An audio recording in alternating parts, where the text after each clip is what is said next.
एक गरीब किसान की कहानी। बहुत समय पहले एक छोटे से गांव में एक गरीब किसान रहता था। उसका नाम रामू था। वो बहुत ही मेहनती और ईमानदार था, लेकिन उसके पास ज्यादा जमीन नहीं थी। उसके पास जो कुछ भी था वो एक छोटा सा खेत और कुछ मुर्गे बत्तख थे। रामू का दिन सूर्योदय के साथ शुरू होता और रात होने तक चलता। वो सुबह सुबह अपने खेतों में काम करने जाता, धूप में भी पसीना बहाता और मेहनत से अपनी फसल उगाने की कोशिश करता। उसकी फसल कभी बहुत अच्छी होती, कभी खराब। इस असमर्थता की वजह से उसके परिवार को कभी कभी भूखा सोना पड़ता।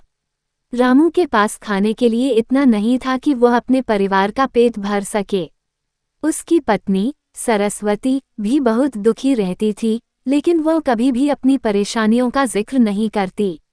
वह घर के काम में व्यस्त रहती और बच्चों को अच्छे संस्कार देने की कोशिश करती। एक दिन गांव में एक बड़ा मेला लगा।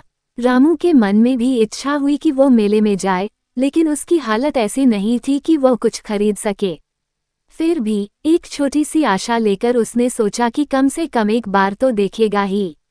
मेले में पहुंचकर रामू ने देखा कि लोग तरह तरह के सामान खरीद रहे थे और खुश हो रहे थे। उसकी आंखों में एक दर्द सा आया, लेकिन तभी उसकी मुलाकात एक बुजुर्ग साधु से हुई। साधु ने रामू को देखा और मुस्कुराते हुए कहा, तुम्हारे पास कुछ नहीं है, लेकिन तुम्हारे दिल में एक बड़ा खजाना है।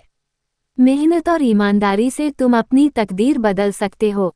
रामू साधु की बातों को समझ नहीं पाया, लेकिन उसने साधु से आशीर्वाद लिया और घर लौट आया।